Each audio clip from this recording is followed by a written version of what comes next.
మన శరీరానికి బ్లడ్ ఎంత అవసరమో ఈ ప్రపంచం ముందుకు సాగాలంటే క్రూడ్ ఆయిల్ కూడా అంతే అవసరం. ఎందుకంటే మనం ప్రతిరోజు వాడే పెట్రోల్, డీజిల్, గ్యాస్, కిరోసిన్ మాత్రమే కాదు, plastics, lubricants, cosmetics, chemicals, paints వీటన్నిటికీ ఈ క్రూడ్ ఆయిలే ఆధారం. అందుకే దీనిని బ్లాక్ గోల్డ్ అని పిలుస్తారు. అయితే అసలు ఈ క్రూడ్ ఆయిల్ భూమి లోపల ఎలా తయారవుతుంది, కొన్ని వేల అడుగుల లోతులో ఉన్న క్రూడ్ ఆయిల్ ని ఎలా గుర్తిస్తారు, దానిని భూమి నుండి బయటికి ఎలా తీస్తారు, ఆ తర్వాత అది రిఫైనరీలకు వెళ్లి మనం యూజ్ చేసే పెట్రోల్, డీజిల్, గ్యాస్ గా మారి మన ఇంటి వరకు ఎలా వస్తుంది, ఈ మొత్తం ప్రాసెస్ వెనక ఉండే సైన్స్ మరియు ఇంజనీరింగ్ తో పాటు పెట్రోల్ అండ్ డీజిల్ ప్రైస్లు ఎవరు డిసైడ్ చేస్తారు, ఎలా మారుతూ ఉంటాయి, ఇలాంటి ఎన్నో ఇంట్రెస్టింగ్ విషయాలు ఈ వీడియోలో తెలుసుకుందాం.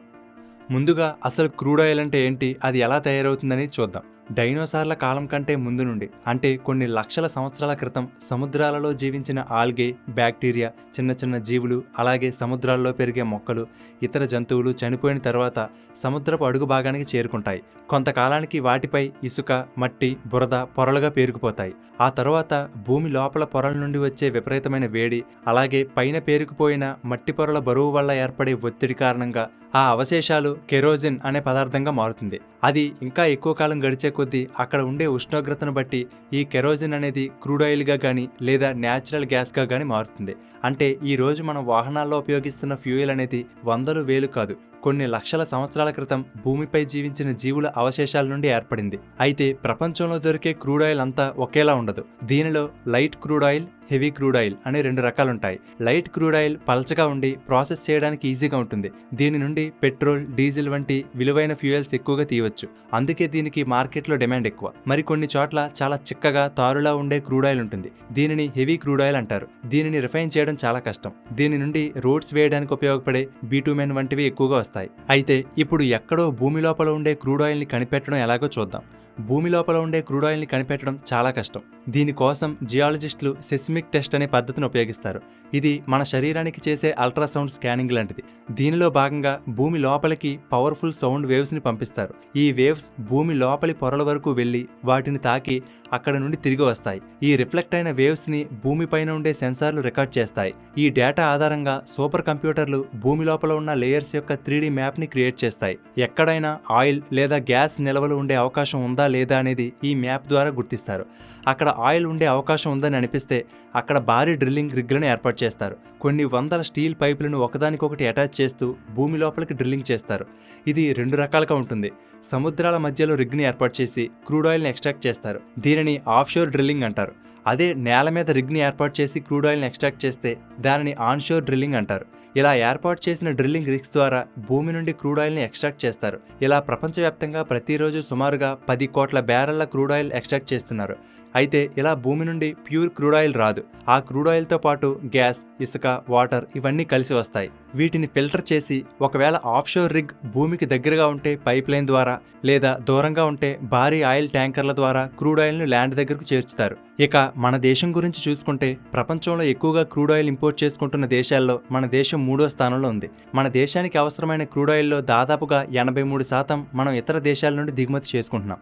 అయితే ఇండియా ఒకే దేశం మీద ఆధారపడకుండా Russia, Saudi Arabia, Iraq, America, Nigeria వంటి సుమారుగా 40 దేశాల నుండి క్రూడ్ ఆయిల్ ఇంపోర్ట్ చేసుకుంటుంది.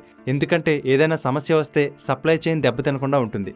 అయితే మన దేశంలో ఉన్న హెచ్పిసిఎల్, ఐఓసిఎల్ అండ్ బీపీసీఎల్ వంటి కొన్ని గవర్నమెంట్ కంపెనీలతో పాటు ప్రైవేట్ కంపెనీలైన రిలయన్స్ అండ్ నయారా ఎనర్జీ వంటి కొన్ని స్పెసిఫిక్ ఆథరైజ్డ్ కంపెనీలు మాత్రమే క్రూడ్ ఆయిల్ని ఇంపోర్ట్ చేసుకోగలవు. ఈ క్రూడ్ ఆయిల్ని పర్చేస్ చేసిన తర్వాత ఈ క్రూడ్ ఆయిల్ అంతా VLCC, very large crude carriers అనే పెద్ద పెద్ద షిప్లలో సముద్ర మార్గం ద్వారా మన ఇండియాకి చేరుకుంటుంది. ఈ ఒక్కొక్క షిప్ సుమారుగా 20 లక్షల బ్యారెళ్ల క్రూడ్ ఆయిల్ని క్యారీ చేయగలవు. ఇలా వచ్చిన క్రూడ్ ఆయిల్ అనేది మన దేశంలోని జామ్నగర్, ముంద్రా, విశాఖపట్నం వంటి పోర్ట్లలో స్టోర్ చేస్తారు. ఉదాహరణకి ఒక విశాఖపట్నం పోర్టులో చూసుకుంటే దాదాపు 1.33 మిలియన్ మెట్రిక్ టన్నుల క్రూడ్ ఆయిల్ స్టోర్ అయి ఉంటుంది.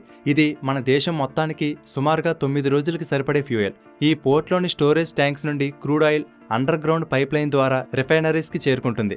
ఈ రిఫైనరీస్ లో ఈ క్రూడ్ ఆయిల్ నుండి పెట్రోల్, డీజిల్, కిరోసిన్ వంటివి వస్తాయి. క్రూడ్ ఆయిల్ లో ఎన్నో రకాల హైడ్రోకార్బన్ మాలిక్యూల్స్ కలిసి ఉంటాయి. వాటిని విడగొట్టి మనకు ఉపయోగపడే ఫ్యూయల్స్ అండ్ కెమికల్స్ గా మార్చడమే ఈ రిఫైనరీల పని. ఈ ప్రక్రియను ఫ్రాక్షనల్ డిస్టిలేషన్ అంటారు. ఈ రిఫైనరీలో డిస్టిలేషన్, కన్వర్షన్ అండ్ ట్రీట్మెంట్ అనే ప్రాసెస్ల ద్వారా క్రూడ్ ఆయిల్ నుండి వేరువేరు ప్రొడక్ట్లు ఎక్స్ట్రాక్ట్ చేస్తారు. దీనిలో భాగంగా క్రూడ్ ఆయిల్ని 350 నుండి 400 డిగ్రీల సెల్సియస్ వరకు వేడి చేసి ఫ్రాక్షనేటింగ్ కాలమ్ అనే ఒక పెద్ద టవర్లోకి పంపిస్తారు. ఈ కాలంలో పైనుండి కింద వరకు వేరువేరు టెంపరేచర్ జోన్లుంటాయి. ఒక్కొక్క టెంపరేచర్ దగ్గర ఒక్కొక్క రకమైన మాలిక్యూల్స్ బాయిల్ అవుతాయి. ఇలా వేడి చేసినప్పుడు ఆవిరిగా మారిన తేలికైన మాలిక్యూల్స్ పైకి చేరుకుంటాయి, బరువైనవి కిందనే ఉండిపోతాయి. ఆ టవర్లో వేరువేరు లెవెల్స్లో ఉండే ట్రేలు ఈ పదార్థాలను వేరు చేస్తాయి. ఇలా ఒక్కొక్క లెవెల్లో ఒక్కొక్క ప్రొడక్ట్ వస్తుంది. అన్నిటికన్నా పైన తేలికైన ఎల్పిజి అంటే లిక్విఫైడ్ పెట్రోలియం గ్యాస్ వస్తుంది. దీనినే మనం కిచెన్లో యూజ్ చేస్తాం. నెక్స్ట్ మనం కార్లలో, బైక్లలో ఉపయోగించే పెట్రోల్ వస్తుంది. ఆ తరువాత నాఫ్తా వస్తుంది. దీనిని ఇండస్ట్రీలలో ఎక్కువగా యూజ్ చేస్తారు. దీని నుండే ఎన్నో రకాల కెమికల్స్, ఫెర్టిలైజర్స్, ప్లాస్టిక్స్, డిటర్జెంట్స్ వంటివి తయారు చేస్తారు. నెక్స్ట్ కిరోసిన్ లేదా పారాఫిన్ వంటివి వస్తాయి. వీటిని విమానాల్లో ఫ్యూయల్గా వాడతారు. తరువాత ట్రక్స్ అండ్ ట్రైన్ ఇంజిన్లలో ఉపయోగించే డీజిల్ వస్తుంది. Next lubricating oil, lubricants, Vaseline, wax వంటివి దీని నుండి తయారు చేస్తారు. ఆ తర్వాత షిప్స్ అండ్ ఇండస్ట్రీస్లో ఉపయోగించే ఫ్యూయల్ ఆయిల్, లాస్ట్లో బీటుమెన్ వస్తుంది. దీనిని రోడ్స్ వేయడానికి ఉపయోగిస్తారు. మనం తార్ అంటాం కదా, అది అనమాట. ఇలా ఒక్క క్రూడ్ ఆయిల్ నుండే ఇన్ని ప్రొడక్ట్స్ తయారవుతాయి. సాధారణంగా ఒక బ్యారెల్ అంటే 159 లీటర్స్. ఒక బ్యారెల్ క్రూడ్ ఆయిల్ నుండి సుమారుగా 73 లీటర్ల పెట్రోల్, 43 లీటర్ల డీజిల్, 16 లీటర్ల కిరోసిన్ అండ్ జెట్ ఫ్యూయల్, మిగిలిన దానితో ఇతర పెట్రోకెమికల్స్ తయారవుతాయి. రిఫైనరీలలో ప్రాసెస్ కంప్లీట్ అయిన తర్వాత అక్కడ నుండి ఫ్యూయల్ పెద్ద మొత్తంలో స్టోరేజ్ టెర్మినల్స్ అనబడే లార్జ్ స్టోరేజ్ హబ్స్కి చేరుకుంటుంది. ఇప్పుడు ఈ ఫ్యూయల్ మన దగ్గరలోని పెట్రోల్ బంక్ వరకు ఎలా వస్తుందని చూద్దాం. మన దేశం అంతటా కూడా అండర్ గ్రౌండ్లో cross country crude pipe lines ఒక నెట్వర్క్లా ఏర్పడి ఉంటాయి. ఈ పైప్ లైన్ ద్వారా ఫ్యూయల్ అనేది మన దేశం అంతటా కొన్ని మెయిన్ సిటీస్లో ఉండే డిపోలు లేదా హబ్లకు చేరుకుంటుంది. ఉదాహరణకి ముంద్రా టు ఢిల్లీ లేదా విశాఖపట్నం, విజయవాడ, సికింద్రాబాద్ ఇలా పైప్ లైన్ నెట్వర్క్ ద్వారా ఫ్యూయల్ ట్రాన్స్పోర్ట్ అవుతుంది. Next method railway tank wagons. ఈ పైప్ లైన్ లేని ప్రదేశాలకు ఇండియన్ రైల్వే సెపరేట్గా ఆయిల్ ట్రైన్స్ని రన్ చేస్తుంది. దీని ద్వారా ఫ్యూయల్ ట్రాన్స్పోర్ట్ అవుతుంది. లేదా మన దేశంలో ఒక ప్రాంతం నుండి మరొక ప్రాంతానికి షిప్ల ద్వారా కూడా ట్రాన్స్పోర్ట్ చేస్తారు. ఇలా మెయిన్ సిటీస్లోని హబ్లకు చేరుకున్న తర్వాత అక్కడ ప్రతి హబ్లోనూ క్వాలిటీ చెక్ చేస్తారు. ఈ ట్రాన్స్పోర్టేషన్ టైంలో కంటామినేషన్ ఏమైనా జరిగిందా, BS6 స్పెసిఫికేషన్స్ అండ్ స్టాండర్డ్స్ని రీచ్ అవుతుందా లేదా అని చెక్ చేస్తారు. అంతా ఓకే అయితే ఇక్కడ హబ్స్ నుండి ట్యాంక్ ట్రక్స్ ద్వారా చుట్టుపక్కల పెట్రోల్ బంకులకు చేరుకుంటుంది. బంకుకు చేరుకున్న తర్వాత ఆ ఫ్యూయల్ని బంకు క్రింద భాగంలో ఉండే అండర్ గ్రౌండ్ స్టోరేజ్ ట్యాంక్స్లోకి పంపిస్తారు. అక్కడ నుండి డిస్పెన్సింగ్ యూనిట్స్ ద్వారా మన వెహికల్స్లోకి ఫ్యూయల్ ఫిల్ చేస్తారు. ఈ మొత్తం సిస్టమ్ చూసుకుంటే ఫ్యూయల్ని పైప్ లైన్ ద్వారా పంపడం అనేది మిగిలిన వాటికన్నా best and most efficient method. ఎందుకంటే ఇంత ఫ్యూయల్ని ట్రక్కుల ద్వారా తీసుకువెళ్లాలంటే వెహికల్స్, దానిలోని ఫ్యూయల్, డ్రైవర్ శాలరీస్, టోల్స్ ఇలా చాలా కాస్ట్ అవుతుంది. దీనితో పాటు పొల్యూషన్, ట్రాఫిక్ ఇలా ఎన్నో సమస్యలుంటాయి. ఈ విధంగా మన బాడీలో రక్తనాళాలు ఎలా ఉంటాయో అలా మన దేశం అంతటా ఈ క్రూడ్ ఆయిల్ అండ్ ఫ్యూయల్ని ట్రాన్స్పోర్ట్ చేయడానికి పోర్ట్స్ నుండి రిఫైనరీలు, అక్కడ నుండి హబ్లకు కనెక్ట్ చేస్తూ దాదాపు 30,000 కిలోమీటర్ల పైప్ లైన్ గ్రిడ్ ఉంది. IOCL, HPCL, BPCL వంటి కంపెనీలు ఆయిల్కి సంబంధించిన పైప్ లైన్స్ని ఆపరేట్ చేస్తుంటే గెయిల్ కంపెనీ ముఖ్యంగా LPG and natural gas pipe లైన్స్ని ఆపరేట్ చేస్తుంది. నెక్స్ట్ అందరికీ ఉండే మరొక డౌట్ ఏంటంటే ఈ పెట్రోల్ అండ్ డీజిల్ ప్రైస్లు ఎవరు డిసైడ్ చేస్తారు, ఎందుకు మారుతూ ఉంటాయని.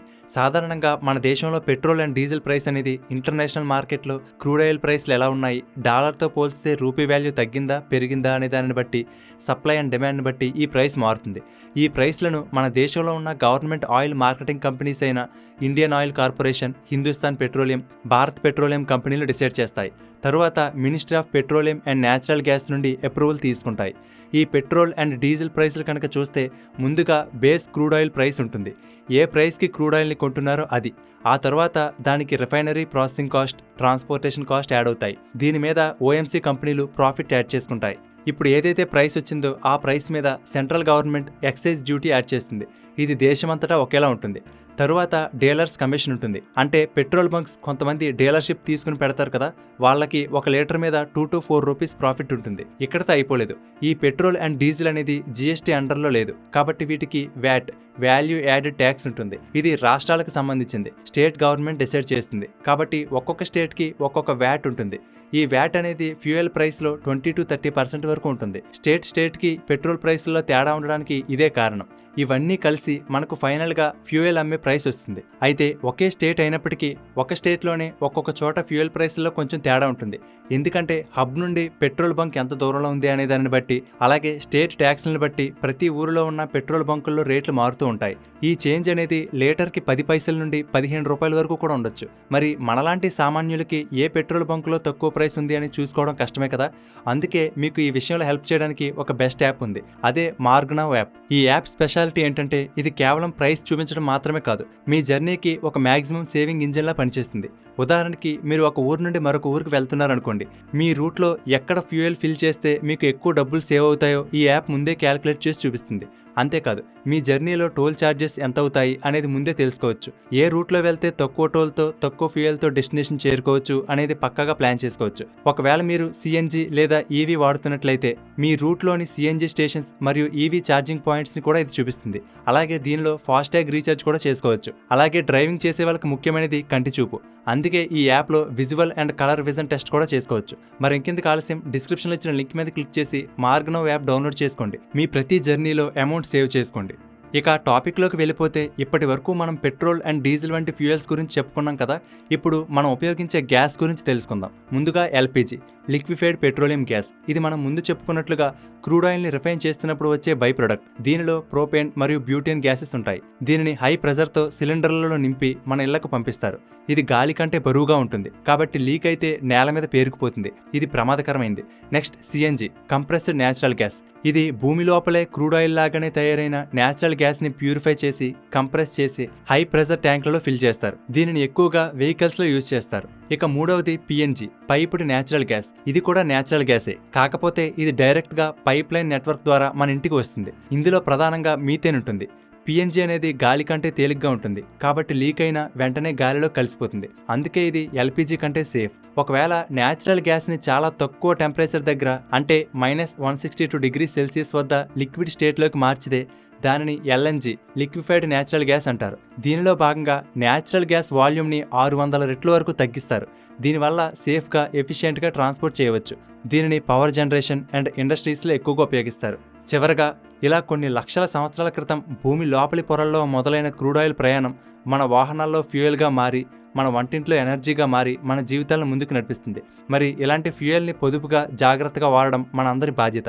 సో మనం ప్రతిరోజు వాడే ఈ ఫ్యూయల్ వెనక ఎంత పెద్ద ప్రాసెస్ ఉందో మీకు అర్థమైంది అనుకుంటున్నాను. ఈ వీడియో మీకు నచ్చితే లైక్ చేయండి. అలాగే మరిన్ని ఇంట్రెస్టింగ్ వీడియోల కోసం మన తెలుగుబడి ఛానల్కి సబ్స్క్రైబ్ చేసుకుని పక్కనే ఉన్న బెల్ బటన్ యాక్టివేట్ చేసుకోండి. తెలుగుబడి నుండి ఎప్పటికప్పుడు అప్డేట్స్ని పొందడానికి వాట్సాప్, ఇన్స్టాగ్రామ్, ఫేస్బుక్, టెలిగ్రామ్లలో తెలుగుబడిని ఫాలో అవ్వండి. వాటి లింక్స్ కూడా డిస్క్రిప్షన్లో ఇచ్చాను, చెక్ చేయండి. చివరగా, మీ జర్నీలో ఎక్కడ పెట్రోల్ లేదా డీజిల్ ఫిల్ చేస్తే మీకు ఎక్కువ డబ్బులు సేవ్ అవుతాయో తెలుసుకోవడానికి, అలాగే మీరు ప్రయాణించే రూట్లో టోల్ ఛార్జెస్ ఎంత అవుతాయని తెలుసుకోవడానికి డిస్క్రిప్షన్లో ఇచ్చిన లింక్ మీద క్లిక్ చేసి మార్గనవ్ యాప్ డౌన్లోడ్ చేసుకోండి. Thank you for watching.